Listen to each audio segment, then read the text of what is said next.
How's it going tonight? I will be presenting my employee attrition analysis dashboard. The purpose of this dashboard is to analyze employee turnover and identify patterns that help explain why employees leave an organization. Understanding attrition is important because high turnover can increase costs, reduce productivity, and negatively impact team performance. This dashboard is designed to give decision makers a clear, interactive way to explore these patterns.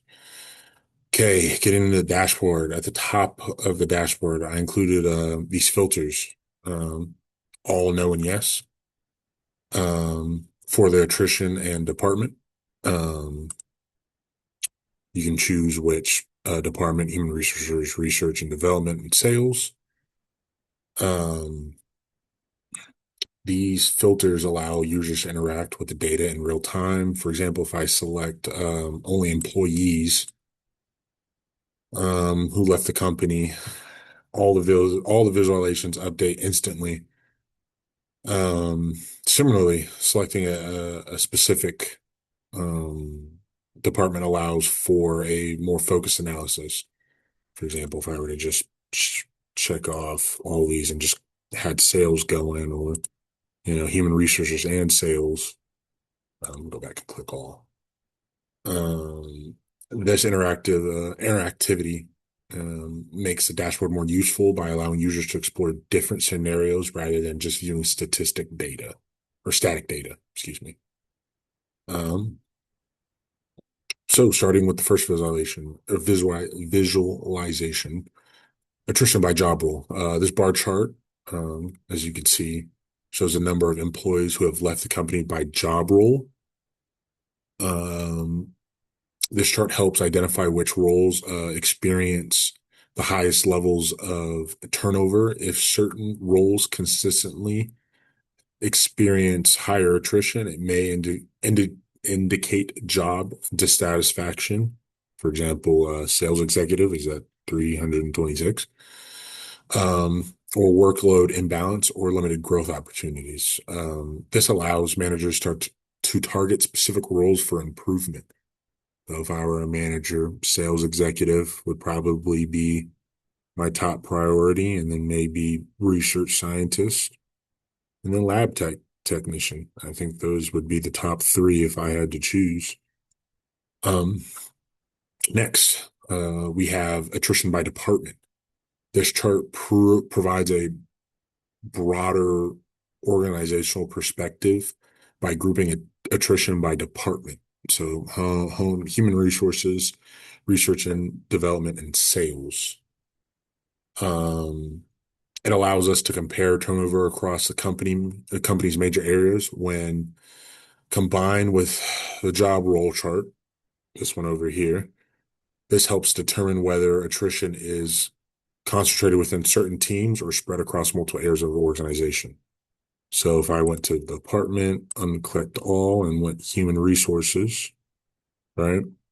And then click sales, kind of shows it shows whether or not it's spread out through, one of these departments. So sales clearly is the higher um department than human resources. And then let me unclick human resources to show you. And then research and development would be higher than sales, you know. So um go back over here. Okay, moving along. Um to the center of the dashboard. We have attrition by age. This visualization groups employees by age, showing how attrition varies by age.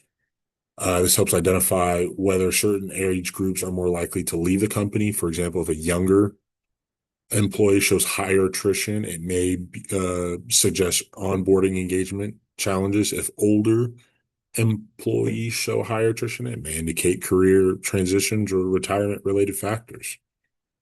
Um, That's highlighted here in the middle. A lot of people seem to be 31 and maybe going through a career change. That seems to be the right age to do that. I wouldn't think that some people would be having a career change at 56, but you never know. Um, Moving right along in the bottom left, we have the attrition by monthly income. This box and whisker plot compares the distribution of income between employees who stayed and those who left.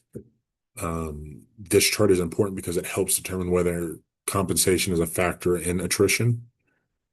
Um, Instead of showing our only averages, it displays the full range of salaries, including the median and variability. If employees who left tend to have lower incomes, this could suggest that pay, payroll, or pay plays pay plays a role, sorry, in turnover decisions. Hard to speak.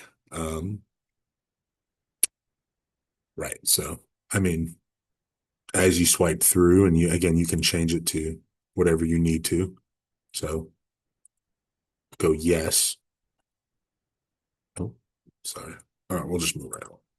I don't want to mess with it. Oh,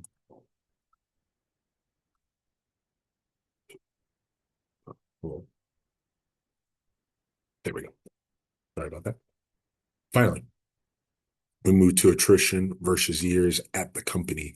This line chart shows how attrition, sorry, I've been pronouncing that well. Attrition, yeah, varies by employee tenure. This helps to answer the question of when employees are most likely to leave. Um, in many organizations, attrition tends to be higher in the early years. If the pattern appears here, it suggests that the onboarding training or early job satisfaction may need improvement. If attrition increases later, it may indicate issues with long-term engagement or career advancement. So, I mean, as we can see, the highest point is 5 years. Yeah, if I'm reading that correctly. Yes. Oh, no, no. The highest point is 1 year. Anyways, an important feature of this dashboard is interactivity. Users can click on any chart or on any chart, use any specific job, role, or department, and the entire dashboard will update to reflect the selection. For example, right there. Or if I wanted to click, let's go to manager, that changes the whole chart, just, oh, there we go. Just so this allows for deeper analysis without needing multiple dashboards and makes the tool more useful in decision making. Um, as we look at it in whole, this dashboard reveals several key insights. Attrition, I cannot say this word. It's not evenly distributed across the organization, with certain roles and departments experiencing higher turnover. Age and income also show variation, suggesting that demographic and compensation factors may influence attrition. Additionally, tenure patterns indicate that the timing of attrition is an important factor to consider. Based on this analysis, I recommend these three factors. First, focus on roles with high attrition and investigate potential causes such as workload or lack of advancement opportunities. Second, review compensation structures to ensure that they are competitive, especially if lower income is linked to high attrition. Third and final, improve onboarding and early employee support to reduce turnover in the first few years. The most important recommendation is improving onboard out of the three. The most important is improving the onboarding and early employee experience, since attrition often occurs early in tenure. Addressing this issue can have the greatest impact, improving onboarding can increase engagement, reduce early turnover, and improve long-term retention. Um, If this recommendation is implemented, the organization can expect to improve employee satisfaction and reduce turnover costs.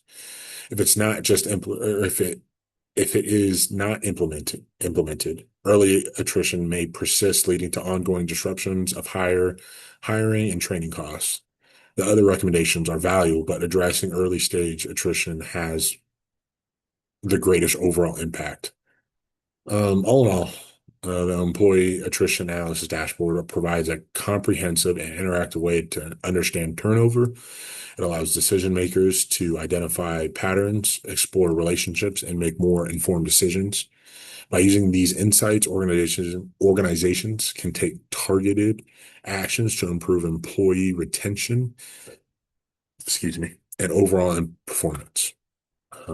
Thank you for clicking onto my video, and thank you for your time.